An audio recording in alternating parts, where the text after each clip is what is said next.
What's up, everybody? It's your boy Earl Sweatpants back at it again with another episode. It's ET Street. Today, we have a very interesting topic. But first, I'm gonna let my, co-host introduce himself. What's up? The sun is beaming in my face. But Yeah, it's really just like on you. It's on me, you know what I mean? I am the main character, but you feel me? It's your boy OGTK back in the building. After, surviving, almost died again this weekend. Well, Yeah, facts. a couple weekends ago. Yeah, we didn't have a Taylor almost got in the crash. Well, he did get in the crash. Almost, I did. He got in the goodness. crash last week. That's why we didn't have a show last week. But Are you all right? You want to talk about it? You want to decompress about it? facts. But today we have a very special guest to me. This always happens. Oh my gosh. How much of this do you cut out? None. We don't cut nothing out. Hey guys. Keeps it rolling. We keep it rolling. It's easier like that. And I feel like it's fun like that. No, it is fun like that. But we have a special guest to me. One of the best wrestling managers ever. Slay. So, yes, Slay. My favorite white girl. I'm not. Period. Remy. Hi guys. So, Remy, how you been? I've been good. Mm-hmm. Life is interesting now. Post grad. I'm in grad school. Okay. Where you go? Congrats. Thank you. Congrats. I'm at the University of Baltimore. Okay. I'm getting my master's in applied psychology. Oh, Damn. so this is really that's what I meant. I'm Yeah. like, this is really my jam, so I'm here for it. So I probably got a lot to say. Yeah, please. So usually we don't do topic episodes, but today's topic will be on decompression. And I feel like that's something that everybody can have something opinions about. Yeah. But before we talk about that, I kind of want to catch up with you a little bit, Remy. Excuse me, I'm about to burp. Sorry. Let But, it out. How you last been? time I seen Remy, Yeah, facts. Was High high school, probably. yes. she was 17, man. No way. Was I for real? No, you was Yeah. probably 16, really. Was you when we graduated? How old were you? Actually, when you graduated 2017. 2017. So you was 16. I was 16. Yo, damn. That's- Now you're like, Oh my now you're God. 22? I'm 22. Yes. That's crazy. man. Holy shit. That's Yo, crazy. That is crazy. That's how long. Yo, I really be thinking I still feel. I don't still feel like I just got out of high school, but I feel like I just got out of high No, school. yeah, it feels like just yesterday. Yeah. Like it Now I doesn't look feel back like at- 6 yeah. years. I feel like we had a pretty decent high school experience. All I of us. loved my high school. I did too, me personally. I feel like I was. I fucked with high school. Yeah. I didn't fuck with some of the people in there. Right. I We had fucked fun with though. it, Yo, I was thinking about this the other day, Remy. How do you feel that really, if anybody had beef with you, you probably could have got their asses beat up? Oh, I was on a high from that. Yo. Like I knew yeah. it. Yo. Like everyone that I was friends with, and I mean the wrestling team, I wasn't afraid of anyone. I didn't really have beef with anyone though. No. They wouldn't have to have beef with you because they know. no reason. But I also I feel It like I was got no along reason. with I'm about to say everyone it. pretty well. And we got along with everybody. I never seen Remy really get mad at anybody. Oh. Somebody get mad at Remy. What? Have you? Do you not remember in the wrestling group chat? I don't be reading group trips. No. But I feel like someone that probably. situation. Do you want to talk about? I don't want to say names. You but don't- I like to say was so names, me- but you can. You can change the name, but Earl name drops. I name drop. I don't give a fuck. I mean, personally. But, Okay, it's fine because we're friends. We've gotten over this. Dalton, Okay. do you remember Oh. when I don't want to say I bullied him, but I got his ass so hard he never came back to wrestling. Oh, I don't know about. And then they joked to me like I put him in a hole. Actually, I do remember that. Yo, and he never that's- came out. Yeah. So I moved on a lot from that. I'm not mean anymore. That was just a defense mechanism that I took way too far. Like I had people texting me privately. I remember Jamil texting me separately from the group chat. I was Oh my like, yo, God. you gotta calm down. Nah. And I was like, what? I feel like everybody has their hot moments. Even him. Me and Dalton be going at it sometimes too. Oh my God. Especially. You know who goes at it a lot? Who? Yeah, this motherfucker. Yeah, me and As Taylor. you should. Yeah, Me and Taylor go. Earl have You spend so arguments. much time together. I Yeah, would facts. imagine. And you spend so much time with us. It was bound to happen. It was like every brothers. time. Yeah. It was fine. I'm about to say Then they gave me the bully award that year. the bully award. Oh, I do remember that was my last year. Then that was because Was it? yeah, because I had the award a field trip because I would always go on a field trip. Apparently, I remember that. You would always go on a field trip. Yeah, because I would go to Disney and then I went on what's it called? I went on college fairs and shit. And Oh God, and Gertrude was like, "Why don't you come to practice?" And then they gave me the field trip award. that's funny. Yeah. I went from bully award to best friend award, so That's tough. they did it on purpose. Growth. That shows growth. That is yeah. No, that was a joke at Tyson because we called each other best friends. Okay. For like the whole season, so like, oh, you went from a bully to a best friend. I'm like, okay, Mm. okay, you're so funny. Oh, I got So- jokes. What about like your college experience? How was that? Because we didn't really talk, and it seemed like you was very like outgoing in college. I'd be seeing like your stories and all that good Yeah. stuff. I didn't change a bit. I was always loud, proud. I'm about to I don't say, care. I'm going there. I see. Yo, them football games used to be. Oh my Yeah, God! yo. Don't even get me started. It's like that place, South Carolina. That is my heart and my home. Okay, I feel it. And I don't know. I wasn't expecting it, honestly. I remember touring, and I was like, it wasn't really on the top of my list, and I was like, oh no, this place feels like home. And then everyone was going around like where they're from. Nobody's from the north, and I was like, oh, okay. And they were like, where you're from, like what you're gonna miss, and everyone's like, I'm gonna miss the beach, I'm gonna miss my friends. And I was like, honestly, I'm really gonna miss the diversity. And it was like cricket. Like everyone stared at me, and I was like, no, like for real. I got there, it was like opposite nah, like culture shock of like from like high school to college, and I was like, okay, so little old me, my very best friend, my freshman roommate Anari, you scroll through a Facebook page to find your roommates, and I'm like, God, like literally she looks like every other bitch, like everyone looks the same, everyone's saying the same things. I'm like, I have to find someone that stands out. I got me a Dominican princess, and that girl gave me a little slice of home, and she is still my best friend to this day. But I was like, I don't want to like fall into like the crazy Southern girl thing. I like down south because love it. everybody's nice down there. But it's fake. It is. Philly. So in the north, everyone's to your face. I feel that. because they keeping it real. I feel Right. like. And in the south, it's like, bless your heart. But in reality, it's like, fuck you. Mm, And like, it's just all behind your back. I feel it. Feel that. That's kind of. Would you prefer that, or would you prefer straight to your face? Straight to my face. Straight to my face. I I don't want no phony energy. I don't see. Because look. Because why are you phony- saying it behind yeah. my back? Okay, I'll tell y'all what. But go. Phony energy is like it's like having a feeling like say somebody you meet somebody 5 times, right? Mm-hmm. And like, oh yeah, y'all having a good interaction multiple times, more like that, right? Say you need something, and you in your head like, yeah, I feel like I can count on them for something like that, right? And then you go to them and they be like, they just throw you off and dish you, and then you come to realize like, oh, they've been like just phony with me Yeah, that this whole whole time. time. And it's just, so it's like I would rather you keep it real with me the entire time, so I really know how to move about you, than you be fake. And when it comes time when I need you for something, you acting like, nah, you don't like me. Okay, so I'm gonna counter this with my opinion, right? Me personally, I don't rely on anybody else except for myself and I. So feel that. me personally, me going up to someone and be like, "Can you do something for me?" That's not happening. That I'd rather have you just be nice in the outskirts, right? You just be nice straight up. You Right. feel me? Because I'm not going to rely on you for anything else. And you can talk shit behind my back. At the end of the day, I'm still me. I'm still happy. I'm still good. You know what I mean? I'm shining. And they just mad over there in the corner in the darkness and shit. Well, I feel like on the other hand, I don't know. I give love. So I'm like, if I'm giving you love and then behind my back you're saying this, that, and the third, like, no. No, I feel I don't know. I no longer want to be giving you love. I can So definitely like, see that. And for me, it just feels like I find out everything. Like somebody's gonna say something and it comes right back to me. And that's unneeded stress, I guess, in your aspect. But I always confront it. I'm like, okay, so you thought you were gonna do this behind my back, but I'm gonna come to you. I'm gonna be like, so and so told me this. What? Did we have a problem? Like, I missed a chapter here. Oh my gosh, from you, No, savage. I mean, like, I'm very confrontational, but I mean, I'm careful with it. I'm not like, Right. not gonna get myself into like trouble, but No, like, I feel it. You are no slack type of woman. yeah, no, like, I just get it. keep it real. Keep it real. It's so easy. All right, I like that answer actually. You don't need the extra people. You don't need the fluff in your life. Like, just keep your circle Fluff. small. I like that. Yeah. Okay, I think I work better with positive reinforcement.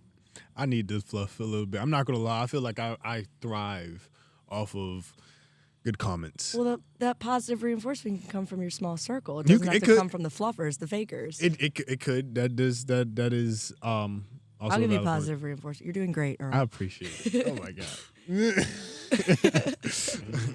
All right, with that though, we're gonna switch to our main topic. We're working on decompression. Okay, so I posted a question about how do you handle stress and what do you do after clear your mind. Clear your mind. I said that was my words. How do you clear your mind? So a couple of different people. Remy gave me the idea, which I did do if you saw it on my story, to go outside, walk without your phone. But I didn't do that. That's okay. That's all right. That makes sense, I guess, in a way. I feel like your phone is definitely a distraction. Your phone is the biggest distraction. No, it is. It is the because you always are gonna have your phone on you. No, facts. I feel like it's low key. When you go to use the bathroom, what is the first thing? That's the main thing I look for. I grab my phone. If I don't have my phone, I'm using the bathroom. I'm gonna be mad as shit because I'm not gonna have anything to do. No, I feel that. And then I catch myself doing this all the time. First thing I wake up. Scroll on your phone. Go on my phone. And that is so bad for you. It is so bad. It could start your day off so poorly. I know because I wake up and check my emails. Oh, and then I just be fucking blown after I read my. If I was having problems with my school with my refund stuff, so every day I check it and I don't see the email coming from them, so it just pisses me off. So I'm like, fuck, and then wait till your day has started to check those emails, please. I feel I should start doing that. What, checking your emails? No, check my phone after I've completely waking up and got ready instead of just let your mood be set for the day, then get on your phone. I mean, I'm a hypocrite with that. I also scroll on my phone first thing, but I know what's good That's for you. That's what you should not what do. I do. But it was other suggestions that other people was giving me. One person told me to go out for workout. Oh, yeah. Actually work out and do physical it releases activities. endorphins. See, that's I guess scientifically proven for that. Yeah. I guess that's kind of working on the walking, going outside and walk and staying with nature. I feel also being out with nature kind of helps you. That's a little also bit, proven. Studies show literally. That's why I say put your phone away because your brain, no matter what you say, what you think, you cannot genuinely focus on two things at once. No, I agree. So if your phone's there and it's buzzing, you're not actually gonna say you're forced to think about your surroundings and the beauty and the air and the flow and all the hippie shit. When you don't have your phone. The hippie stuff be working though. They know what they was doing for real. They had a woosah, I guess. A woosah. Or let's say I can kind of agree with let's say meditation. Yeah. In a way. Yeah, I was gonna say meditation. Monks and shit, and getting it's your inner part peace. Of that. You know? Yeah. I mean, fresh air too in general. Mm-hmm. I love fresh air. The sun. The vitamin D from the sun actually really it's underrated. Yeah, it gives you actually gives you energy and stuff like that. I feel like that, but you have to be outside. But you can't. You gotta feel the rays on your skin like Taylor is right now. When it's dark and cloudy outside, that's why you feel ugh. Oh, last week when it was for 5 days straight. It was raining. I was down bad from that. Yeah. I'm with the weather. Yeah. Mm-hmm. When the sun is out, I feel that. It really it's just it's literally giving you energy. Right. I feel like I'm that opposite with day and night. During the day, I'm good. At nighttime, I can be around. I can become a bitch, yo. I ain't gonna lie. I start becoming a bitch, yo. I be annoyed, sleepy. I be sleepy. That's what it really is. It be sleepy and sleep. I go to sleep so early. Oh, me too. I'm like a grandma now. I go to sleep early and I wake up Oh my early. God. Oh, see, I still sleep. No, I can't. I've never been a person literally my body will not, unless I was tired and short and didn't go to sleep last night. I cannot stay asleep past 8 o'clock if I really tried. After that, I'm gonna be going to sleep, waking up every 15 minutes. Oh my God. Oh my God. There's nights I went to sleep at 2, 3 a.m. Literally woke up at 8 o'clock. And I was just all right, okay, I agree. This is my day. My body's on an 8-hour clock minimum. No matter what. Yeah, if I'm not setting alarms, I will wake up. So if I went to sleep at 2, I'm waking up at 10. But last night, I went to sleep at midnight and I woke up at 10:30. Oh no. I had a 13-hour day at work yesterday. Okay. So my body's nope, straight to bed, nothing. I feel that. Yesterday, I was tired of shit yesterday. We went up to D.C.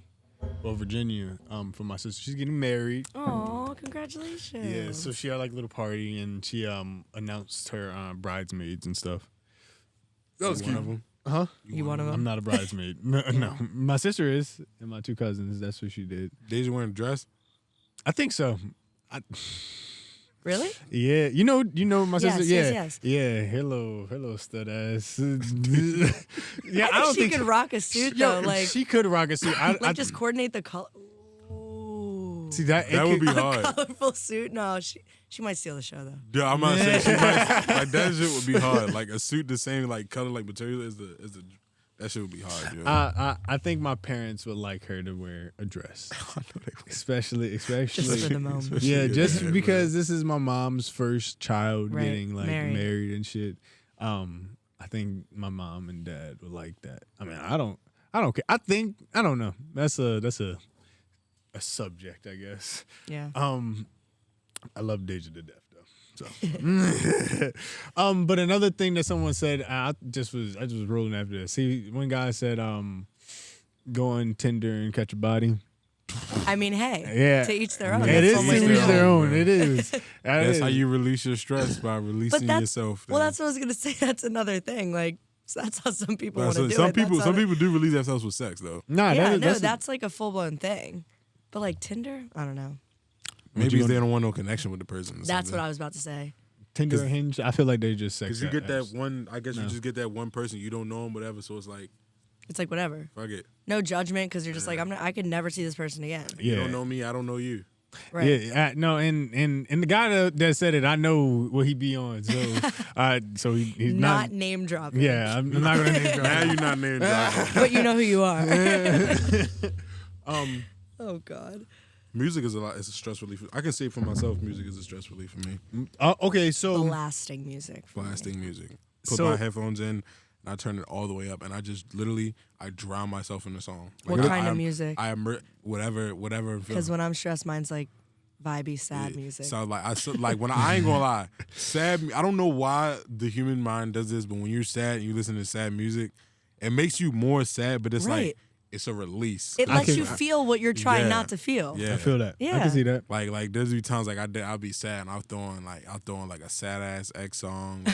Or like I'll just listen to something sad and I'll just like damn, fuck this. I'll just be sad. But then like after all that's done, I feel like relief. Nah, I feel that. I can see that. Or like, what about, because someone said that as well. What about creating music? Creating music can be if you have that. Yeah, That's I for don't you. have the means. I'm about to say, Yeah, I don't either. I'm not if you have the musically inclined. means, I ain't and, gonna or, lie. yeah, and if you're But like musically being inclined. artistic, like Yeah, you could draw. I like to paint when Yeah, I'm you stressed. paint, stuff like that. Watercolors. Oh, you like to specifically. paint? Okay. I Like- kind of want to get into it. Do it. Honestly, you can start doing that. Like paint what you feel. Like if in a moment you just feel like creative coming over you, just paint what you feel. That's exactly what I do. If I do And that, sometimes it's an absolute I'm like, mess. But it'll like be abstract. do you paint like a certain thing? no, like what he's saying. Like sometimes I'll just put like colors on a freaking page. Sometimes words come to mind and be like la la la. But like no, like Just anything. What you feel, yeah. I like painting like sunsets and beaches and stuff because that's also something that calms me down. Some Bob Ross shit. Yeah. I want to watch Bob Ross and follow Bob along Ross, with his I'm shit. not Should gonna lie, shit is very calming. Like his voice is actually I'm like, very He said soothing. Should we? Like, are we on to something here? We should get Bob Ross on the podcast. R.I.P. Bob. Didn't he pass? Oh shit. And then, He might be dead. yeah, so sorry. I think you. Rest in peace, Bob Ross. if you Rest in dead. peace, Bob Ross. Oh man. If Oh you did, I man. don't know if you did yet. But like everything we're saying is forms of expression anyway. It's just It like is. whatever your preference is. It's just however you have your release. Definitely. Real quick, just to go back to Bob Ross because I thought this shit was wild. Did you Slay know he Bob was a drill sergeant? No. Yo, he was a drill sergeant in the army, bruh. So he would scream and do like he was the complete 360 Yeah, he of died himself. in 1995. Oh. Okay. Yeah, that's wild. That's the older shit. I didn't know that. R.I.P. I had no idea. Oh god. He served for 20 years, bro. He served from 61 So maybe to this was 81. how he. That's how he. This was decom- his. This he was might his have- decompression. I'm about to say he That might was have his had decompression. extreme like PTSD or like He he might have had probably some did. fucked up shit for 20 years, bro. He was in there. You Yeah. seen some shit. You think he took like some LSD? I feel like you can't like A lot of people did. jump A like lot that of people did, yo. into that, Aaron especially Rodgers- during that Aaron time. Rodgers Yeah. just admitted Definitely. he took shrooms and all that before games. before games. Like he would be in the game, like high off his rocker. Like I don't know. And How do you do that? I've seen interviews of him. Like I literally watch his eyes, and his eyes are like. So I get that, but as far as like throwing a ball, Like I don't Catching, know like running. some people like there's some people. What's his name? It's a monster coming at you. You said what? Who was the guy? Isn't Melvin Gordon the one that? I wish Dylan was here. I don't know. I know exactly what you're talking about. Who? He used to play games drunk. I feel like Marshawn Lynch used to do that before every game too. He used to take 2 shots a Hennessy before a game. That's wild. Well, I feel like that's almost just something to It's get just the nerves off. It's like it gets the nerves off, loosens you up. Yeah, but that's like playing the not game as much. flat out drunk. I don't know how he's playing games drunk. I don't know. Couldn't be me. Or like, Honestly, I feel like I understand how you did it, but like I don't in the same sense. Cause like I understand with like you're not giving a fuck at the same. Like you're just out there doing whatever the fuck you feel like doing. He's gonna whatever get paid comes to mind. regardless. Yeah, you're gonna. Oh my God. You just don't give a fuck. But it's this sense of like the sloppiness I would feel, and it's like, but he was probably so used to doing it, he didn't have that sloppy in a feeling. way, I feel like it's forced to not be sloppy. You feel me? In that situation because he's running people are running. He has a lot of adrenaline pumping. Type shit. You know what I mean? So Yeah. I feel like he has a goal in mind. You feel me? So There was it's somebody not. that used to sniff smelling salts before like every Oh play. my God. Have y'all ever sniffed smelling Yo, salts? that I have shit, never. it's One time, crazy, somebody yo. came up behind me and like shoved it in my face, and I thought I was gonna die. I had no Oh idea my what just gosh. happened. Oh my I god. was playing. It was basketball. I was a Jaguar. Dude just took the salt. Just whoosh. Oh, I don't like it. It's literally like a shock. It's like, Yeah, it like wakes you up, but in like a weird, uncomfortable way. yeah. It's like it's like it kind of hurts because like once it hits your nose, you just like Yeah. That's what people. Be it'll mad, wake you yo. up though. And like if you knocked out cold, Oh yeah. somebody waits to smell Absolutely. something from it. Yeah, it's gonna wake you up. People do that instead of cocaine, which I say, hey, It's May as well. it's legal. Less Hell of a dangerous. drug. Hell of a drug. But we're gonna switch up the topic a little bit. So what does stress mean to you, Remy? Oof. That like me personally. Yeah, to you personally. I think it's like when I'm so clouded, like I can't see straight anymore. It doesn't matter what it is. It could be work, school, family, relationships, anything. What do you think is like the most stressful part of your day, I guess? So like what is something that you just know for a fact is just gonna give you stress? Like a Work. constant stress. So over the summer I got promoted, so now I'm an events manager. So what do you do? Hey guys. Yeah. So I work it's called Padonia Park Club. It's like a swim club venue, it's like the whole nine, it just doesn't have a golf course. And I used to just work there kind of in like member services, like whether that be like we're working a register at like where we have our food or like working check-in because it's all members. So I went from doing that to being a manager, part of the managing team, and I focus on events now. So like that's like weddings and like company picnics, bar mitzvahs, galas, Yeah. everything. And I'm like The whole 9 yards. the right whole there. 9 yards. And I picked that up in like August. And I was like, oh, this is cool. This is fun because I still had some help. Then then it was like Remy's all alone. And I was like, oh, this is great. This is awesome. This was also before I started grad school. Okay. Now it's So I'm just like, crazy. oh, I I'm was like, stressed, yeah. but it's fine because this is my only stressor. Then I started school. Ooh. That's tough. That just threw everything. It out was in the way. bad. I And feel like that. the culture at work at first, like I don't want to say I changed it, but when I say like I push for that to change, like I have noticed change. It was very like, nah, you'll figure it out. Do it on your own. That's not my job. And I'm like, okay, so this is a team. Can we like act like that? That's like, how it's supposed to be. right. you know? And it's also like, not to pull that card, but like at the time I was 21 years old. I did not study this in college. This technically isn't even what I wanted to do. Like the opportunity presented itself. I'm like, oh, okay, like I need to pay for grad school. Like Right. I love the people here. Let's do it. I'm like, y'all threw me in. I sat in a meeting one time and I was like, straight up, I don't care.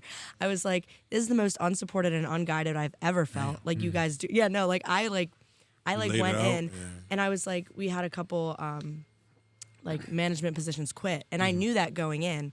And I sat there and I said to them, I'm like, at this point, it can't be the people you're hiring. It cannot. It's got to be what they're coming into. Okay. And like people are like, oh, well, they don't understand. Like it's nights, it's weekends, because it's events. And I'm like, no, of course they understand that. They're signing up to be an event manager. They understand it's going to be nights and weekends. But like something's off. And like, I don't know, things have definitely started to change. So that's good. But that is 100% my biggest stressor, not even school. And I think that's messed up to say because I feel like I should be focusing and like more of my energy should be going to school. No, definitely. I had an exam last week. I didn't even know till 2 days before. What? Because I'm so focused on work. What? How'd you doing it? I don't know, but it was statistics, so pray for me. Okay. Yo, you got this. I believe in you. Yeah, so like this is why I'm excited about this whole decompression thing, because honestly, like just this past month in general, or actually the month of September, was like an absolute clusterfuck for me. Like insane. Just thanks. Like just trying to like balance everything. So I've learned a lot, and I've figured out like kind of what works for me. That's I see. I agree. So what have you been doing or attempt to do? So the reason I said I responded what I did on your story is one day I was helping. So it's a swim club too. So I was helping with lifeguards, and you have to make rotations. Mm-hmm. That is so tedious. Like it should be easy, but there was like you're a lifeguard? No. Yeah, I would they make- have pools at that thing, right? Yeah. I would make the rotations for them. Like I helped manage them because their Okay. manager had left. Yeah. I was a lifeguard manager. Really? Yeah. Did you make rotations? No. Okay, so we have 6 pools. We have, I think, 12 chairs to sit. So there'd be times where we would have like 12 lifeguards. Okay. How are you going to rotate with 12 lifeguards? You do okay. I'm not certified. The hell? Okay. Okay, I so was about to be like so I would have to make these rotations, and it was coming up on Labor Day. All our lifeguards are going back to college. Like some of them are starting back at high school, and I had to make these rotations. And this is like not what I'm supposed to do. Like I said, no, I yeah. do events. Yeah. I sat for 7 hours in my living room, like on the floor on my laptop, making these rotations because we needed them by that night. And this was my off day, my one off day. And I sat there for 7 hours. I literally thought I was going to explode. I had my Apple Watch on. It was like, stand up. Breathe. I'm like, please, like, someone's with me. Yeah, I'm about to say, And my it's mom probably was like, feeling and I think this is when my parents started to realize, like, this is not sustainable for her. Like, this is messed up. Yeah. I put my phone down. Mind you, I'd been staring at the screen all day. I like put my phone away. I sat like kind of like out here, like on my like outside area on my deck, and I just stared at the trees for 10 minutes. And I just like did breathing exercises. Don't blame me. And like that, it really brought me back down to earth. Mm-hmm. Because my thing is like we're so in our heads. So grounding exercises. I think that's the biggest thing that stresses people out. Is Yep. Being in your own I mind. live Yo, in my yes, head. I'm I such agree. a culprit. Now I have great like tools. I could share them to Go like ahead. get out of your head, but like I am so guilty of living in my head. Like I struggle with that a lot. I would love to hear your tools because I am always in my head. I No matter- overthink yeah. everything. Overthink everything. No matter where I am, like, and and another thing I say about me, I will be in my mind so much, and I'll just be thinking about some crazy, and I will never you won't tell a sign that I'm like in my Right. head like thinking about like I said this the other day when I was on game. I have a million tabs open in my brain because I was talking about one thing and then immediately I Something switched to the else. next, and he was like, "Why didn't you finish talking?" I was like, "I don't know." You're like, wait, I didn't finish? I didn't finish. I was like, damn, Thought I fuck did. it. And so it's just like I be stuck in my head and I just be thinking about it. I'm like, damn, I need to do this, and then I can't forget I got to do that, and then I got to do this, and I got to do that, and I can't forget about I need to do this, and it's Lists. just like, You have to make lists. Yo, lists Save me. it saves me too. That's a part of like my morning routine now. So like I wake up, I have because this was my internship I did last summer. We would do pods. And then I would make like a to-do list. So like for my POD, so plan of the day, I would make a list now for like my personal life. So my POD list would be XYZ, do my senior project, do this other project, get this much done within this amount of time type stuff. And also with the breathing techniques, I use that too. I do like, what is it? I think it's like 7 seconds in, hold 7 seconds, and then release 7 seconds, and then just repeat. I do that all the time. I wonder if Apple Watch be doing that too with the breathe thing. Oh, What? Apple Watch With the does do Apple that. Watch. Oh yeah, it like Yeah, forces yeah. you. Yeah, once you feel Sometimes your I'm heart rate like- going up, yeah, so breathe. And sometimes it happens to me when I don't even like Need- realize yeah, that yeah. I'm probably needing to stop and breathe. So like low key, that also saves me. Apple Watches are great. But that list thing though, like how good does it feel to like check something off your list though? I'd feel not check it off, finishing it. Well, yeah, well feels that's what I good. mean. Like check it Yeah. off, like I did it, I'm done. That's why I'm saying lists might help you a lot. Yeah, At work, definitely. like I have sticky notes where I'll like write stuff and I'll like make a whole new sticky note when I'm done with one thing, and it's like one more thing, like I can breathe. And when that list is done, that is a gorgeous feeling. It is. I agree with I can that. see it. I love just finishing. My stuff. favorite breathing one is in for 3, hold for 3, out for 3. Because if you're like, that's like if you're like really panicking. Because 7, gorgeous, we love it. But like if you're like really like worked up, like 3 is a good place to start. Okay, so what holding it is the important part too. Holding it, I feel like I understand that. That's kind of like gives you a pause. Yep. And I think that works better. I feel more comfortable when I'm holding it, which is crazy that you said that. But what are some of the techniques that you would say to like relieve your stress or like your decompression outlets or anything that you know of? Well, I think it's also really important. Like, it's not one size fits all. No, of course. Like, everyone's so different. And also, like, even like you and I, like, we obviously struggle with different things. And, like, I don't understand half the shit y'all go through. Like, y'all probably don't understand, you know? So it's like, it's really tough with that.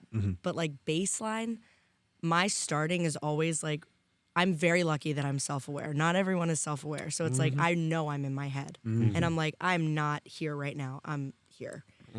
My favorite thing, you hear it called like the 5, 4, 3, 2, 1, the 3, 3, 3, whatever you want. I think 3, 3, 3 is easier. It's like 3 things you can see, 3 things you can hear, 3 things you can touch. Oh, okay. Because it brings you back to the moment. So tell me about that. So like, I'd be like 3 things I can see. I could see Earl. I could see Taylor. I could see this microphone. 3 things I can hear. You can hear me right now myself because everyone's being respectful and letting me talk. But like the air blowing, whatever, it'd be like the trees, like my own voice, like I could play with my rings, like I hear that. 3 things I can touch. Touch is my favorite because that like genuinely forces you back to the moment. Like I'm touching the chair. And like describe what it feels like. My sweater, that's soft. Jeans, feels like denim. And now you're here. You're like literally touching everything around you and you're here. I'm gonna start doing that. And sometimes, and you don't have to do 3, 3, 3 because for me, genuinely, I don't do see. Well, I do see. I don't do hear. I do see and touch because I'm like, it forces you to be here. I see a trash can. I see a chair. I see a plant. I'm touching the table. Like you're here now. And because, like I said, you can only genuinely focus on one thing at a time. Because you're genuinely focused, you are now back in the moment, and that's a great place to start. Yes, being in the moment. Oh, something else that's like kind of fun that I do with kids. Celebrities, like going through the alphabet or like singers or anything that you're interested in. Names, like even boy and girl names, they don't have to be celebrities. Like going through the alphabet, like A, B, C, D, Alex, Brittany, Cole, whatever. Like, and you just go through because you're forced to think about some other random stuff. So that's another thing. So all that stuff that forces you back in the moment. Those are great. That's a great place to start. I feel like the touch thing, because I hear a lot about that. I feel like to get out of like a deep thought or something, if someone touches you, it brings you back to reality. Yeah. So I feel like thing it's I the do opposite, a lot. you know. I crack my fingers a lot. I do too. That So is do something I. I do, and that brings me back. I can say because I'll be thinking about something, and then as soon as I just start, like I just hear the crack, I feel I'm just like, okay, I'm here. I'm good. Like I fidget a lot with myself, and I realized that a lot of the things I've been doing now myself, I knew I had ADHD, but I never really knew the signs of like the stuff that I had. And so that's like one thing I can say that I realized I do a lot. I enjoy, like, I wait for the moment that my fingers can be able to crack again, and I just crack them. I go like side, up, down, like I do like everything. anything, but I start fidgeting with my hands, and that just like brings me back. Cause like if my mind starts running, I just need to do something like the closest thing I can do, and that'll just be like to just fidget with something, and it'll just start calming me down and bringing me back. Right. I kind of want to get a fidget toy. I have so many of them. Right, and people used to joke my car would be so. There's the therapist I still go to now, but we're online because whatever. She's out of a pediatric hospital, so like the joke was like I was probably one of her oldest patients, and she would have this toy box when you walked out, and I would take a toy every time, like as a joke. She'd be like, "Are you ready for your toy?" Whatever. I kept them all in my car, and like anytime someone would come in my car or whatever, they'd like be messing with like the slinkies, like the stretchy things, like little like Rubik's Cube type things. They are a lifesaver. You can go on Amazon, and you could even Walmart has them. Like I loved the fidget spinners when they were hot, when it was popping. Yeah, You know, one thing the now, poppets are now. the poppets. My brothers have poppet bracelets. They have a big ass poppet. They have a fucking poppet for your keychain. They have a poppet that's literally just 3 little ones that they put in their pop. Like they have Just so to many have. pop. Yeah, just to have. But I see how like it just stimulates because it gives you something to do. You just popping it back and forth. You hear it, you feel it. Quick segue, just that so everybody knows this. I was reading like CNN because I like to be up on the news and stuff. You know, test scores in high school are at the all-time low in the last since the last 50 years, 60 years. In test scores like K standardized through 12, testing? yeah, K through 12. Crazy shit, and it's because of obviously Stress COVID. COVID? Obviously COVID because no one. We're no longer. Yeah, we're no longer in These that. kids are going to be so fucked. They're gonna be fucked. Oh my god, I feel so bad for all of them. And then even I went to Owens Mills. I was in Avid, so I went to Owens Mills back there to talk to the Avid students. I kind of want to go back. I'm not gonna lie. Yo, I want to go back. Like, should we go? I would love to go back during the school day just to see how it is. No, Apparently them fucking it them, changed them a kids lot. are so bad. And everybody I talked to, all the teachers, they're like, yeah, Who's left? not a lot. Is Miss Bowen still there? Miss Bowen is still there. Yes, Bowen is going to die there. she's retiring. man. She's She's going to definitely die retiring. there. Like no one's left though. None of the good teachers. Miss Buckley's still there. Oh, okay. Gertz is gone. Gertz is gone. Definitely left. He's a principal somewhere now. He's yeah. Bennett's still there. Bennett's still there. Bennett- Is Mr. Did you guys ever have Mr. Miss Mc- McNally? No, I don't loved know who that him. is. He came towards the end, but he was cool as hell. The Blue Luminowers are still there. Remember I was saying Mr. Neely, Mr. Neal, his name. Yeah. Wait, what? He the one that Mr. has- Needle. Needle, yes, Oh, yes, like yes, Neely. yes. Mr. Needle was there. Who else was there? Ridgway was obviously there. That's my contact. What about on Miss there. Sauter? I don't remember. Oh, Miss Sauter was there. I didn't see her though. I used to love her. She really taught me how to Sauter, write. yeah. I could not write for shit until I got to her class. Sauter was a cool ass teacher, yo. Yeah. I didn't have her. I just walked into her class. That's the fun part. We really had it good. Yeah, we did have. We We some could really like nice walk around. We could kind of do whatever we wanted. Not anymore. No. We be talking about this all the time. The year that we left, they could They do. had the most. No, the year that y'all left. They had the most freedom ever. They literally had. So you remember how we used to have them Fridays where we got that one period and we got to like do the. They had that shit every day. What? Monday through Friday, they got an hour to just do whatever you want. It's a free period. You can go sit in the cafeteria. You can go sit in the library.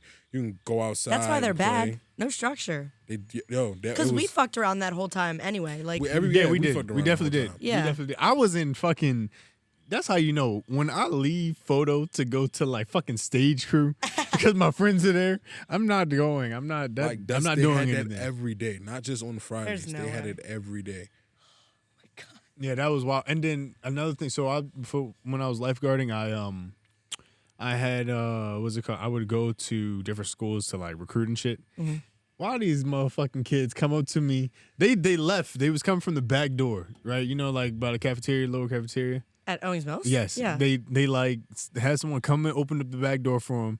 All the motherfuckers came in there high as a bitch, yo. High as shit. And I'm like talking to them. I'm like, yo, what y'all? Wait, did people really get high like when we were in school, at school? Yes. I didn't know this. I didn't know. Esau hallway was all. They Okay, were in that bathroom Chiefin. chiefing, Coronas, sick, like they was doing whatever. They was probably in there gambling all the damn Remy, time. I'm with you. I didn't know none of that shit I was going knew- on. I It's man. knew not like I everything. wasn't like doing any of that stuff, but I just never realized like in school. I realized some of the people in there that used to be high, and then like now that I'm not that in that school anymore, I realized more of the people that were actually in there Right. high, and then like I realized like yo, that Esau bathroom was really like a casino. That was a trap, yo. Like Oh my you can go in there, God. you gambling there, they going there fighting in there, they was going there drinking liquor in there, smoking in like I don't walk past that bathroom so many times. I'm like, yo, it just smell like weed, yo. I'm just like, how is nobody saying that? Like, how is this just happening? How is this just I happening? know, but I feel like now it's so much more prevalent. I feel like it's getting a lot more like mainstream each year. It gets so much more mainstream. Oh God. I didn't even know. I'm not even gonna lie. I didn't even know what we looked like back in high school. You would not fucking tell me shit, yo. I know everything about that. Like when I used to know I was when sheltered. I used to know when the Right. kids would come in there Right. and they'd be boofing. I used to know the kids when they'd come in there and their eyes would just be like, Yeah, like you could tell, but Yeah, I you just can feel tell. like now it's like now they don't give a fuck. They'll come in That's there bad. boofing like crazy. Like nobody, that's the thing. When we was in there they smoked, nobody would come in there boofing. Like, right. You smoke, they like you would just come in there and you would have to visually see that the person was high. Now they just don't give a fuck. It's like, fuck it. Yeah, I'm high. What you gonna do now? Fuck it, we ball. Yeah. Oh my God. Kind of going to therapy though. Love therapy. I always say bad bitches go to therapy. So with that, you saying that you had a very positive experience in therapy. Have either of you been to therapy? Yes, I've been to multiple therapists. I have never. I kind of want to go to a therapist just to see what happens. Not sponsored. Okay, I have a question for you. Okay. So, because just studying all this, I'm first of all very glad I came back to Baltimore to go into psychology. But like people of color are very underrepresented in the mental health community. Also, like culturally, not as accepted. Like when you go to a therapist, do you look for someone who like understands the shit you've been through, or are you just like going because like you understand that you need like some assistance or help? So for me, I'm glad you asked that. For me, the times I went, I wouldn't say I was like I went when I was having like problems. Like I went when I got into it with my stepfather and all that shit. Like my mom sent me to a therapist to like. So you didn't choose to go. None of my therapists I really chose. The therapists that I've had, my mom chose for me because like behavioral problems and stuff that I've had. But like I can say the last one that she chose for me, I actually felt like I was really like I was cool with that guy. Like that like if I had something I would call him outside of the therapy. Like, I wouldn't go to like it. But the first one I had, I literally just felt like that dude was just collecting a check from my mom. Like he was just, I would go in there, he'd talk to me. I would try like, this is one thing, like I can talk about my problems, but like at some point I don't want to talk anymore. So I'll start asking you like, hey, so yeah, how's your life? What's going on with you? Da da da, shit like that. And the dude would just literally like, he like, yeah, I'm doing okay, but let's really back into you. And I'm like, dude, like I just talked for like 40 minutes he was challenging you. He was challenging me. But like, did you feel like, I don't know, finding a therapist, by the way, is like window shopping. Because like, one, you really have to be the one who wants to get help, which is why I think it's good that you're saying like, she sent you, but you talk. Yeah. That's huge. Because like, you realize like, oh, may as well, I'm sitting here, may as well. But like, you gotta have to really connect with the person. And there's also different ways to actually get into it, because therapy can be expensive as a bitch. Oh my God. And it's extremely inaccessible. It's like a huge thing right now. Not sponsored, but I always listen to all these podcasts. They'd be like, go to BetterHelp. Right. Go to BetterHelp. Oh, there's really good online like things. My thing though is that connection. I feel like the times that I've made the most progress are when I feel like I can be like my realist self with these people. And that's why I think it's really important to have more representation in the community. Because I don't know, like me like counseling like a young boy from like the inner city. What the fuck? Yeah, sure. I understand your brain scientifically, but I think it's extremely important to have someone that relates, like at least understands what you're going through to like a much more like. And it's obviously my job to educate myself, but it's like I want you to be able to have someone who you can look up to. Would you become like a therapist? Like eventually? Yeah, I would. Okay, so I'm trauma is my big interest. Inevitably, I'll probably get burnout because that's like some really heavy shit.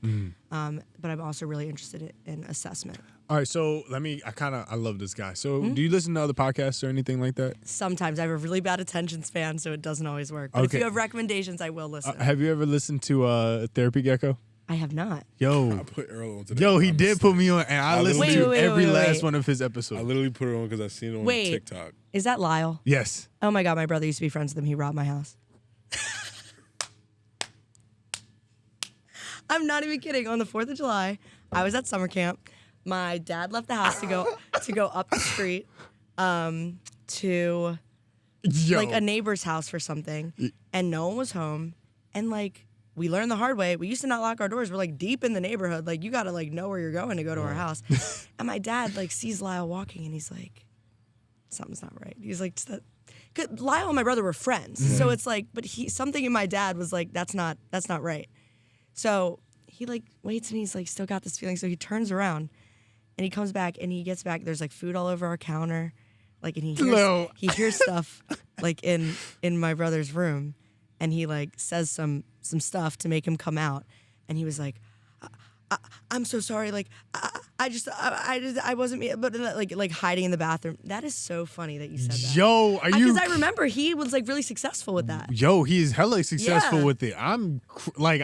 Some of his shit's funny as hell too. I'm like shook that you just said that. No, Low yeah, key, funny yo. as hell. Yo, You said that. I'm like, that sounds oddly familiar. Yo, that's fucking crazy. Because I dead ass listen to his shit all the fucking time. Is it good? Like, yo, it actually is. Like, so what's like a good takeaway? I would say you should fucking call into him and I say should. that fucking story. He would first of all, he would probably die. He knows exactly. He knows who I am. Exactly. Yo, I don't know if he still lives in my neighborhood, but he used to live in my neighborhood. Yo, if you, I like grew up with that kid. He used to come to the beach with my family. I would go into him and then go in as anonymous and then do that shit. Yo, that shit is No, because he definitely talked about it on one of his episodes, and it went viral on TikTok, and my brother sent it to me. Are you for real? Yeah. Yo, that's crazy as shit. Yeah, that's funny as hell. crazy No, shit. I remember that for sure. I'm So about he to, knows. I'm about to call him in. I'm gonna be like, remember Remy? He's gonna be like Remy Wendell, Yeah. Aaron's little sister. Yeah, I'm gonna be like, yeah. Yeah, like I spent so much time with him growing up. Yo, that's crazy as shit. But nevertheless, I Yeah. think his shit is like really like Good. it's really good. Like and people say that he really helps them. Good. They do be on there talking about some crazy Yo, shit. I they- mean, he's be been talking through a some lot crazy shit. himself. So I mean, like I think that's why like I would totally start a podcast about that stuff. I mean, I could talk about it all day. Damn, yo. I'm still kind of like, damn, you know this man. And he, No, the world really be a small place, man. it really I do know, be yeah, a small yeah. place, yo. It be hella people that you just like would not fucking know. That you knew Yeah, type Yeah. shit. at some point. I feel like I know everyone. That's the thing about Baltimore. Baltimore, they don't call it Baltimore for no reason. Yeah, definitely. You know someone that knows someone. Yeah, that's crazy. And that goes back to what I said: is I always find out about shit. That does go back to that. It comes full circle. Yo, full circle moments, yo. I be having full circle moments, yo. I had a full circle moment when I went to Owens Mills. I was like, damn, yo, these kids are really bad as shit. I feel like that's how we was. I feel like we weren't that bad weren't though. that bad, We were like a harmless kind of bad. Like I guess. like mildly disrespectful kind of bad. Like I don't care that you're in a position of authority. I'm gonna do what I want kind of bad. They were disrespectful. Not like I wish I was an Avid. Miss, do y'all know who Miss Clark was? yeah. Yo, they was so mean to Miss Clark, yo. Miss Clark was going through it. Clark wasn't even the one that got it. The one who got it the worst is fucking Amador, yo. I don't No. even remember. I know the No one name, but I got don't it remember. worse him. than Amador. That was a short Hispanic dude. They used to yeah. really like disrespect him, yo. Like Who was the one I like couldn't stand? Mahoney. Miss Mahoney. Miss Mahoney was cool. Nope, don't even do that to me. Miss Don't even Mahoney do that was to me. cool. She had it out for me, I swear. You always have that one teacher that just does not want to follow like everybody else. I sat next to TJ in I that feel like class, Taylor. I feel like Hold on Mahoney one was second. cool with me. Holding. She was really cool with me because I was Jamaican too. I feel like that's another reason she was probably cool with me. Oh, that's probably why. She did not fuck with me. I don't know what her problem was. I was so bad at math too, so that's not even cool. I had her for accounting. Oh. Was it accounting? So she Yeah, definitely let me backtrack. Maybe that's why she didn't like me because Gertch's office was behind her room, and I would just be in there. all the mosey time. on in her room to That's go fine. into Gertch's office. That's probably why. Are you getting a citronella candle? Yeah, there's a bee right here. Slay. It's like super bright. Yeah, the sun on both of us and Earl's still sitting in the shade. Now. It was casual. Yeah, no, I did not like Miss Mahoney. No, I like don't miss her at all. Dalton hated Mahoney. Like Dalton said the same I thing. feel He like swore you it was either loved her or you hated her. I feel like she was one of those. But another reason she didn't like Dalton did not come to that fucking class. Dalton was bad as shit. That's his Dalton, I remember I used to have to get rides from Dalton all the time in high school because I used to be late. And so Dalton was the one who had a car. And so I used to call Dalton like, yeah, you trying to pick me up? Like, yeah, we're going to be late as shit, Dalton. I would like leave school to get Chick-fil-A. Yo, he would come to All of school them an would leave hour to go late to to get Chick-fil-A. I do that Chick-fil-A. with. Oh, Troy Stein. Troy Stein was bad as shit Troy too. Stein was In bad. an He art had class. it. He had it. Troy used to made pay for me. himself. Troy used to pay me to do his work in English 9. Speaking of which, back to I make so much money writing people's papers. Oh my gosh. Becca Kiwi, Oh. had a paper, which is great actually, on walking. Oh, on the shit. benefits of walking. 10-page paper. How much you? $130. Okay. Getting that bank. And it was like the easiest paper I'm I've about to ever say written. Shout out Troy's Becca, paper. love I you. bullshitted the shit out of that. You know what's fucked up too? He got a better grade than me on it, and I tried on mine. Who? Damn. I did Troy. I used to do Troy Troy, Stein's okay. work in English in 9th grade, We was in the same English class. He used to always be like, where you get this money from? He's like, shit, I'll just take it from him. I'm just like, fuck it. I don't care. So he used to give me work. And it was this one project I did for him. He got a fucking A on it. And I got a fucking C-.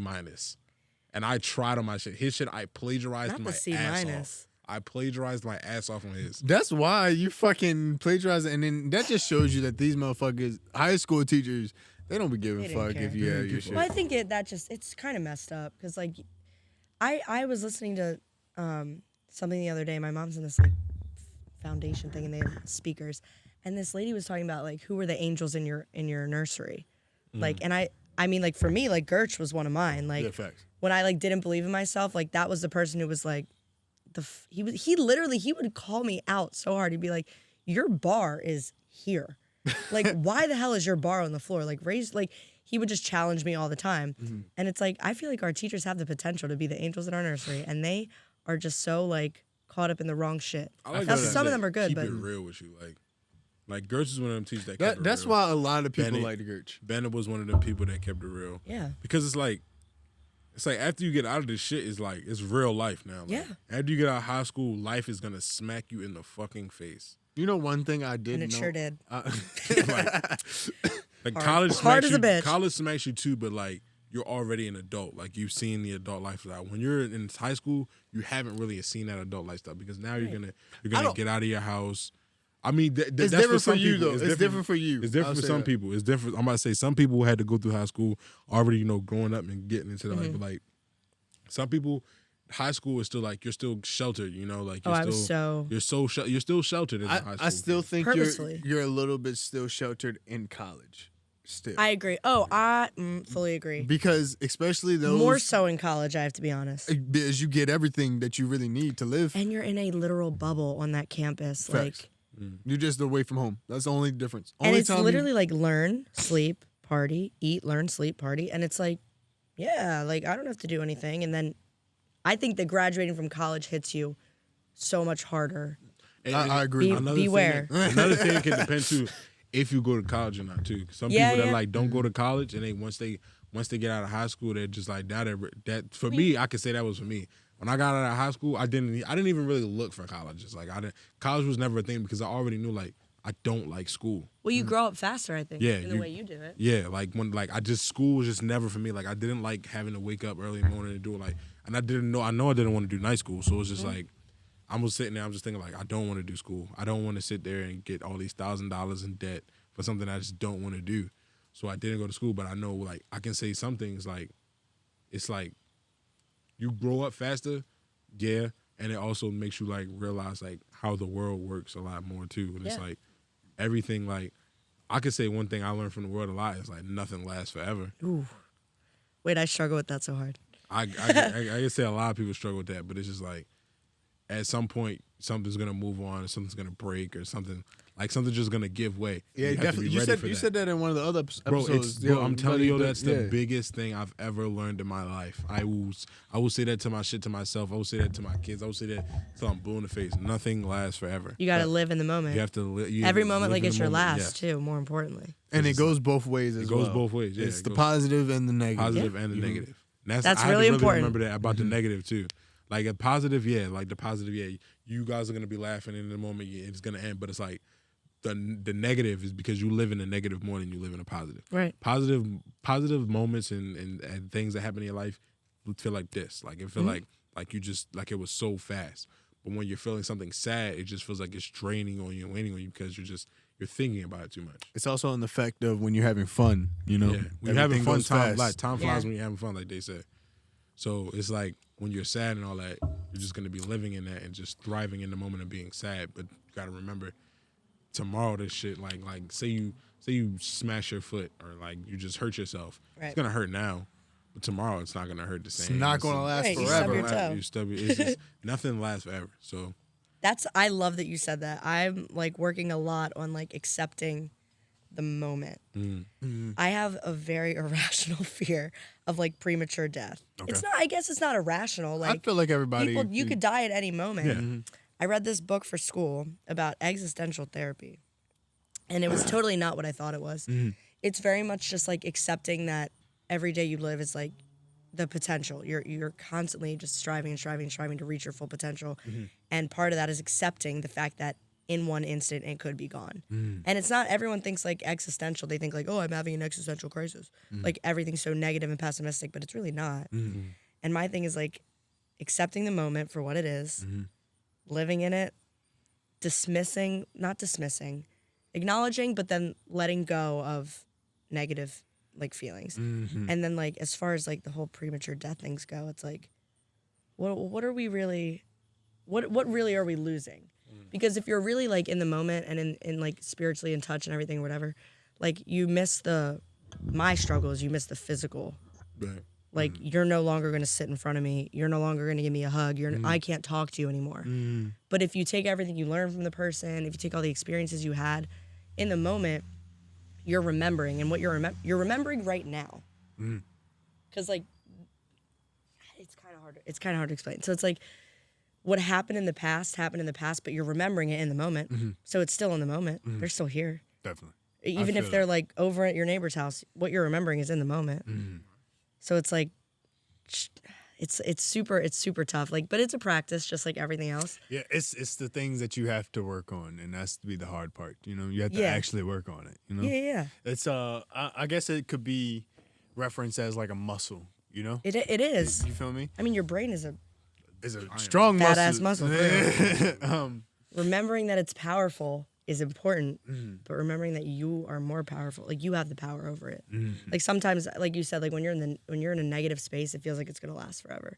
I always tell myself, I'm like, this is temporary, and going back like to what's in your head, like acknowledging that you are in your head, like not to like be a bitch to yourself, but like I am making it worse than it needs to be. No, definitely. We assign negative value to things.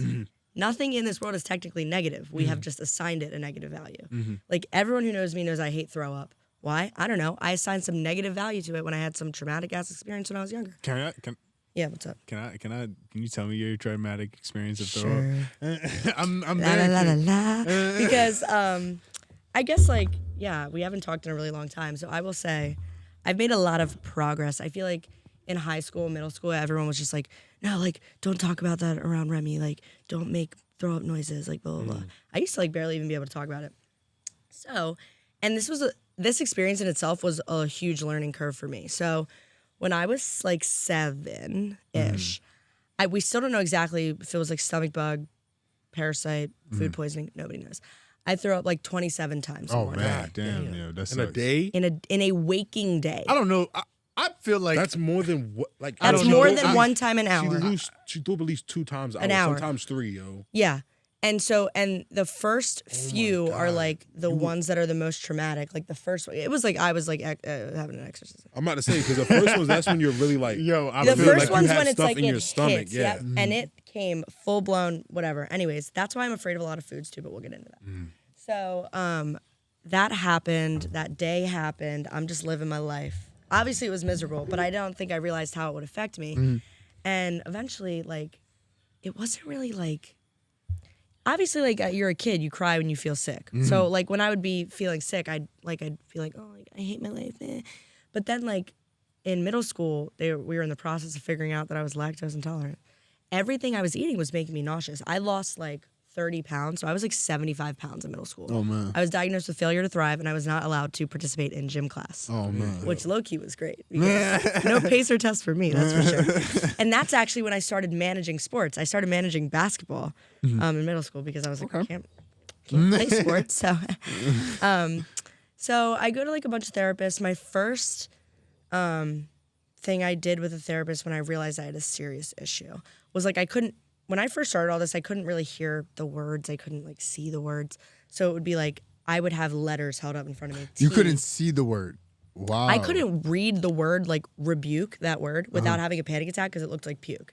Oh my gosh. Like it was like messed the fuck up. Like I'm glad you didn't like Earl wasn't a thing to you then, because if you would have heard Earl, you'd have been like, Earl. Oh my God. And I hated when people would say things. I only would like no word was good, but my least favorite ones were barf. Still, I hate that word. I mean, ew, that's just gross. And hurl, I hated that. Ew, I don't know why. Whatever. But I don't know why like some hit different than others. They have like a sensory thing to them. No, I feel it. So first thing I worked on in therapy was letters. R, regurgitate, T, throw up, B, barf, V, vomit. Like just looking at them. Then I would look at pictures. So this was exposure therapy, cognitive behavioral therapy. And I would look at pictures of trash cans. So like if I was in middle school, I couldn't sit next to that trash can right now. Wow. Because I'd be thinking like, I'm gonna throw up. Wow. Yeah. So like the smells probably fucked you up too. Like yeah. Smells, foods, certain things. So I was like extremely picky eater, like everything. Did you not fuck with ginger ale? No, I hated ginger ale, and I still hate soup because that's what you do when you're sick. Saltines, ginger ale, soup. Don't get me near it. No. Okay. Also because like so when I got sick, what I ate was a bagel. And then what I saw, which I learned to close my eyes, was olives. So we'll get to that. And then like throughout the day, like I had soup. I'm like, okay, well now I'm fucked. Like I don't want soup. I don't want bagels. I don't want olives. I don't want this, that, whatever. I went to another therapist because like I was like, oh, like I made a lot of progress. Like we named my, like the bully in my head. I was young at this point. So like the bully in my head was named like Bobby, and we would like learn to tell Bobby to like shut up and shit. Whatever. Silencio Bruno, literally. And then I got more to like high school, and I started dealing with like intrusive thoughts. So interestingly enough, when you knew me, this is crazy. Like nobody really knew this shit. But like if we were having a conversation, I'd be talking to you, but in reality, like the only things I was thinking of are like, is anyone in his house sick right now? Am I gonna be sick right now? What was the last thing I ate? What was the last thing he ate? Wow. Like, does he have a stomach bug? Like, am I going to get this? Was he around anyone that was sick? Did you ever like, sorry to cut you off. No, you're good. Did you ever like I'm not saying me, but I'm just going to say me. Did you ever ask someone like, what you eat? Yes. So okay. Yeah. And it probably didn't even matter to me. Like I wasn't thinking because maybe she's just thinking about my weight or some shit like that. Are you cutting weight right now? I distinctly remember Remy used to ask me all the time what I ate for breakfast in UTV, and I never ate breakfast. I'm fucking weird, bro. I never ate breakfast. My thing is like, it came up a lot of my biggest thing that I would say people would probably be like, that's weird that she cared. If you said like, I don't feel well.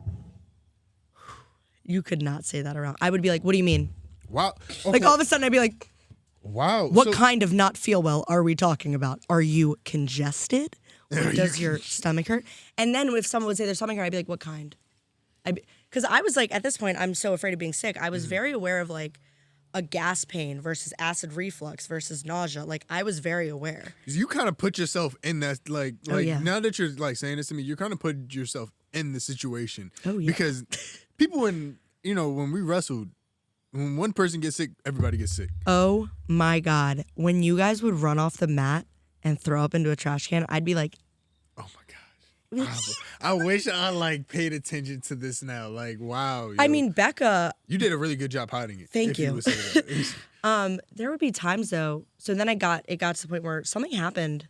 I don't really know. One of my doctors thinks it was like a virus or something, but like it got to the point where I couldn't digest my food for like a year.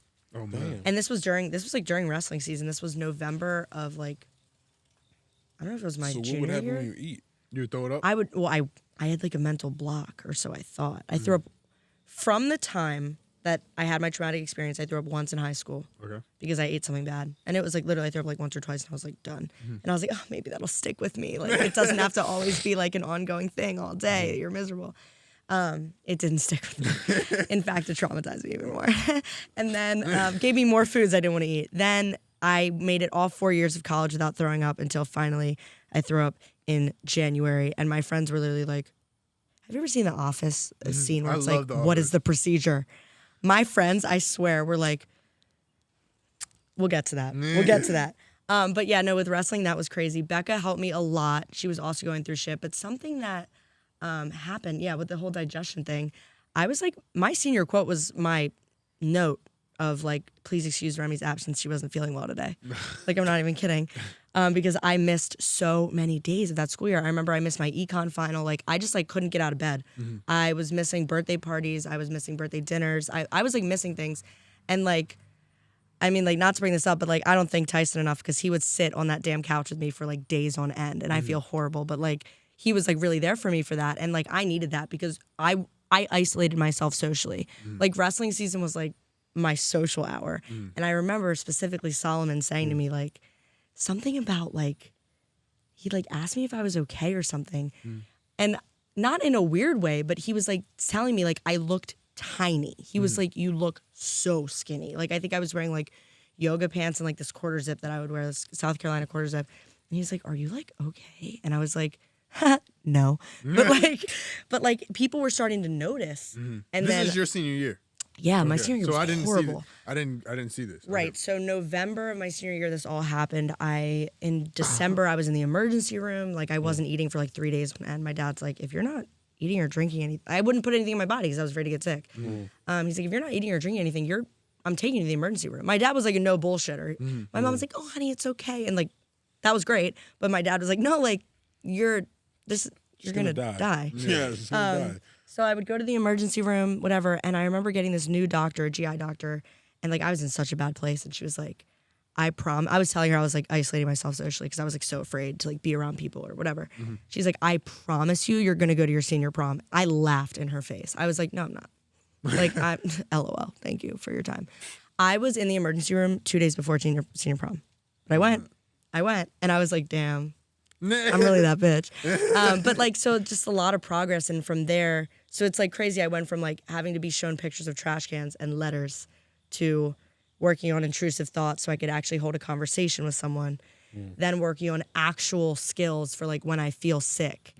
So I've made a whole lot of progress, and I don't freak out anymore when I'm nauseous. I'm proud of you. Thank you. I'm so happy. I'm proud of you for the fact that first you hit it really well because I didn't know, and I feel like me and you were together a lot of the time. So I'm proud of you for hiding it. I feel like I kind of hide shit too. We all do. Yeah, type shit. That's why it's so important to be kind to everyone. No facts. And I kind of understand where you're coming from because, like, I feel like you just don't want other people to have that burden to, like, oh, I feel sorry for you type shit. Or yeah, no, like, I didn't want anyone to feel sorry for me. And that's how, like, other shit that I deal with and shit that I'm like, okay, I'm just going to keep this to me and that shit. Or to the people that need to know because, obviously, you know, I always say this shit on this podcast, but I don't care anymore. Go for it. But, you know, I was dyslexic through high school, so I know the wrestling team knew all about that shit. But like when I talk to other people, they don't know, especially because I'm doing like engineering and shit. So they don't assume. They're like, "What the fuck? How is this?" And that's why I tell everybody, anybody can be an engineer. You know what I mean? And then like another time, for my internship. I didn't tell like the head boss, like my senior project manager, that I was dyslexic. I told the person who I was above, but like in my exit interview, he was like, I said, they would just ask me different stuff on there. I was like, okay, you guys were so accommodating for me being dyslexic and this stuff, this, that, and the third. He was like, you're dyslexic? I didn't even know. You just doing your work, and they liked me. You feel me? So like, you know, the hiding stuff, and like. Putting that face on for I truly understand you. Do that shit every goddamn. Yeah, that's tell why her do that shit too. You would never know. Well, that's my point. I assume that everyone's always battling their own demons. So why the hell should I act a certain way towards them? That's why that is literally my philosophy. I know that everybody goes through shit. Everyone. It's just different. It's different, and so I know when I'm in public, I know this is not like. This is not how they're probably feeling internally. Correct. Like, when you're talking to somebody, you're like sitting there. Like I low key have become accustomed to picking up on people's bullshit. Like that, if that's how it could be. But like, that's good. You could use that for good. Yeah. Like if I'm being quiet, like I've been able to like somebody talking to somebody or somebody talking to me and like I'll know like, all right, you good? Like, and I'll be like, yeah, I'm like, you sure? You really good? Like, I always ask people, how are you really? Yeah, like. Something else is like when you ask that, you have to make it clear to the person that you're ready to listen. Yeah. That's a big thing too. But yeah, people are going through it. Everybody goes through this. I think it'd be a great world if people like didn't act like they weren't going through it. But I understand. It's also making it mainstream nowadays. Well, I also understand that like certain people were raised to express their emotions and certain people were raised to sweep it under the rug. So if that's all you know. Definitely the older generation. Sweep that shit under the rug. If that's all you know, to sweep it under the rug, but that's not going to help you grow and learn and be empathetic and kind to everyone. But like, my shit was like a roller coaster in itself, but. Okay, so here's one of the last points that I kind of want to go into. So like any advice where you can say like, where you're like, not clear, depressed, I guess. I don't want to say just like label it as depressed or like let's say hazy. Okay. You feel me? How would you want those people, like those friends, to handle that? Handle it for me? Yes. So like outgoing. So if you were to say something to me, how would you want me to handle it and talk to you and calm you down? That's actually such a good question. That's tough. I feel like I'm pretty straightforward. Like, this is also really important in relationships. When you're about to like unload on someone, be very clear. Like, do you want someone to listen? Do you want advice? Do you want someone to check you? Like, you have to be clear on what you want in return when you're unloading on someone, because someone can assume you want advice and you're like, literally shut the fuck up. I did not want advice right now. I just wanted someone to listen. And that can cause arguments and stuff. So I'm typically very straightforward. I'll like text a friend and be like, I need advice right now. Or like, and typically if I want advice, I probably want someone to check me too. Like, am I being absolutely ridiculous right now? So I think, not just for me. So I feel like I'm very clear. So if I were to tell you like, hey, I need this, like you would know. If I'm leaning on someone, like a friend, I'm probably in a very bad place. Like I am very independent. I'm very like, I can handle it. Like I said, like just like kind of acknowledging the feelings, like, and letting them come and go because they're constantly coming and going. But if something's like how I said September was horrible, I was leaning on my friends like no other. Like my parents are like my last, which is interesting. Like if I'm leaning on my parents, ooh. I feel like everything is going down for a lot of people. Like I was so down. I don't care. I have no filter. I don't care about being vulnerable. I visited my college, and in the midst of like just having like being like, I hate my job, I'm so overwhelmed with school, like how everything was happening, and I went back to that little bubble. So like we were saying, like it's a bubble, so like you're really not in the real world when you're in school and college. I had the absolute time of my life. I saw my best friends, I surprised them, it was so much fun. And as soon as I left, literally on the flight back, I had a panic attack, and I'm like, what is going on? Like, I'm not afraid to fly. Like, I love planes. I'm not afraid about any of that. Literally hid in the bathroom of the airplane because I thought I was going to throw up. Oh my gosh. Yeah, like I was like freaking out. And then I was like, what is going on? And I was like, it's this impending idea of like me going back into the real world. And it was my wake up call. Like, I am miserable. Something has to change. I cried for like 48 hours straight. And finally, like, I was off of work. So I was like in my room. And like, I'm typically in my room. My parents don't really think anything of it. I was like, I texted my dad. He like works from home now, and I was like, hey, what are you doing? He was probably like, what the fuck? And he was like, working. I was like, okay, do you have a second? He's like, yeah. I was like, okay, I'm really sad. And that was my way of saying, I'm about to walk down the stairs bawling, crying into your office. My dad is like my rock. He's my favorite person. I think he's the reason I know half the shit I know. He's extremely mindful. He's very good at like dealing with stress, fear, all of this stuff, and like living truthfully at peace. Like I genuinely believe that man is like one of the most peaceful men I've ever met in my life. And I love him so much. So I like go down to him and I'm just like, and he's like, what? I walk into his office, he's like, what the fuck is going on? Because I like I said, I don't lean on my parents. But so like in that moment, I was very clear, like I need someone, like I need a hug, like I need anything. And that's when he was like kind of talking to me about, and he was giving me advice. I was like, I'm confused. I need to know. Like, why is my life like this? Like, what is going on? And he's like, you're rushing it. He's like, so I'm paying for grad school. And he's like, you have this idea in your head that like, you have to pay for it like immediately. He's like, you have the FAFSA, you have the everything, like, breathe. He's like, you're still a kid. Like, go have fun with your friends. Like you're working yourself to death. Like then I go from work to class. I have night class, which Taylor, I agree with you, horrible. Night class is horrible. Like you cannot pay attention. He like, so he really talked me down from that. He like gave me like the hug and the support that I needed. And I think that that's something good for me. And I would encourage everyone else to do is just be clear with your needs. Definitely. It's your life. Like, make it the best that it can possibly be. I agree. Like, this is, and like I said, like, even if you're going to live in your head, make it a good place. Like, know your happy place. Like, take yourself there. Like, something with me is, like, when I get really stressed, like, sorry, I'm, like, talking a million miles a minute. I, like, That's okay. will, like, dissociate. Like, I'll be like, uh-oh. Like, I'm really not here right now. Like, I'm really not here right now. My thing is very much, where do I want to be? And, like, obviously I do, like, the touch thing. I go outside. But something, there's, like, a couple things I'm going to add in here just so you guys Go ahead. have these tools. No, go ahead. These are, like, actually very helpful. 2 things.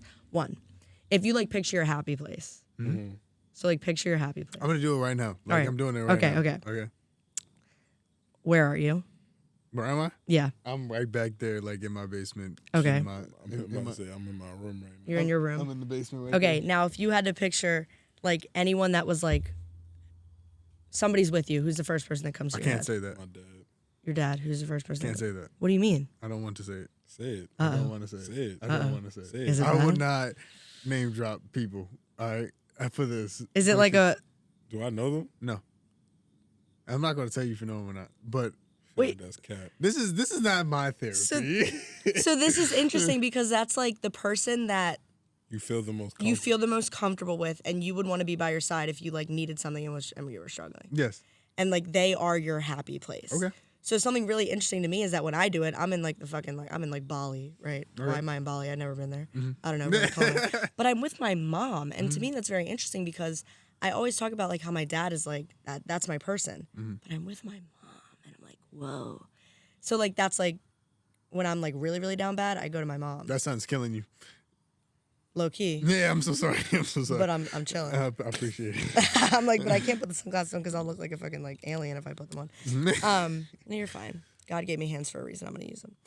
So that's something that's, like, really important, like, knowing, like, who your comfort person is.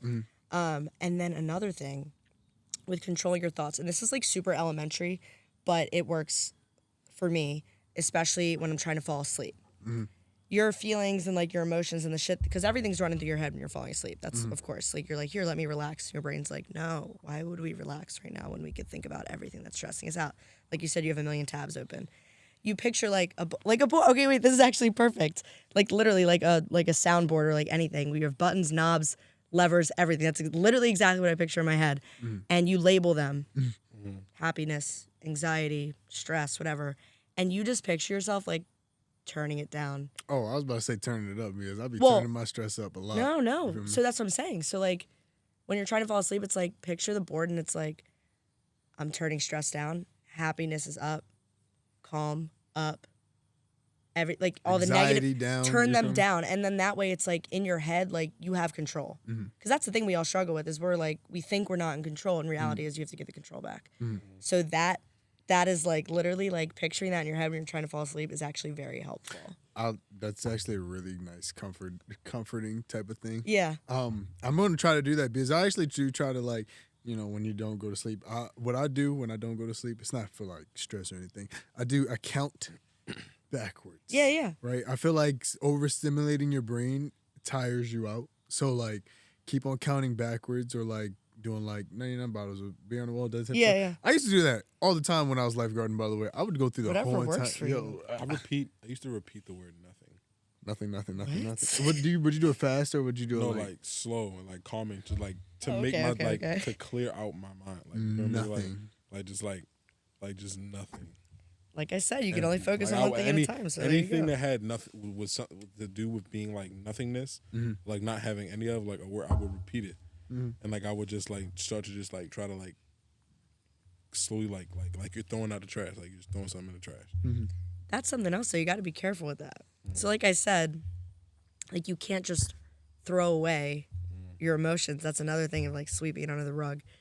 Something that I think helps get rid of them faster. Because, like you said, everything's temporary. Like, literally sitting them, you're like, damn, I'm sad. Okay, why am I sad? Like, sitting with yourself and, like, analyzing it within yourself and actually having, like, a conversation with yourself about the emotion or like the uncomfortable thought that you're feeling. It's like, why am I feeling like this? Okay, you acknowledge that. And then it's like, is this temporary? Is this something that I should continue thinking about to try to better? Or is it temporary? Is it going to just flow away? And then like not saying like, okay, you're gone. Just like letting it go.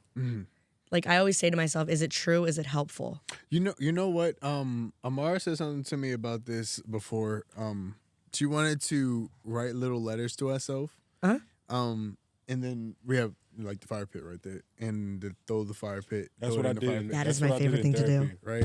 I would do that. That would be kind of interesting. When I went to the last therapist I went to, like one of my big problems was like losing my dad when I was young. Like I never got to like talk to him about anything. Right. So that's why my comfort place I would say physical. would be with my dad, is because I know my dad would be the most unjudgmental, because I know like from what I've heard from everybody, like my dad's been through a lot of shit. He's done a lot of shit. So it's like that man cannot judge me, or he cannot judge anybody. So it's like that's why I feel like that's my comfort. But when I went to therapy, my thing was I would have to write a letter. I would have to fill up the whole page. If I didn't fill up the whole page, he would not. He's like, he wants you to fill the whole page up, or at least just try to like just talk. And then once you talk to it, he said you read it out loud and you burn it. Yeah. I'm gonna do that. I did that. I went to the quarry and we wrote Sharpie on rocks and threw them into the quarry. Oh, that's cool. I've done that. You break plates. You write on like cheap plates from like Walmart. I Smash hate them. you. It's like, and it's such a good release. The fire and like if you can break something, anything that involves like force or like something like harsh to get rid of. Rec rooms probably make a lot of money. Bro. Yes, that they were so smart. I'm not. I kind of want to. I would love to go to it. But no, but Amara has a good point there. Write the letters, and it's like, okay, that's gone now. I've addressed it. That's my biggest thing is you cannot sweep it under the rug. You have put to it address into the universe. That's my biggest problem in life. Like sweeping things under the rug. I put it on the back burner and I come to it later and then it blows up. You have to address things when they're small, and I think that I just like always think back to like relationships, and it's like that's my biggest problem with that though. People think that when you bring up something when it's small, you're like complaining or you're trying to change things, blah, blah, blah. No. We need to like rewrite the script here. You're bringing it up because you know if you don't bring it up now, it's going to be a problem later. So let's bring it up while it's barely bothering us. We're not attached to it like that. It's not part of our identity. And then let's fix it so it never becomes something to blow up. The overthinker in me doesn't think that it's small, though. The overthinker in me thinks that it's big. Well, that's even more of a reason to bring it up, so it doesn't blow up.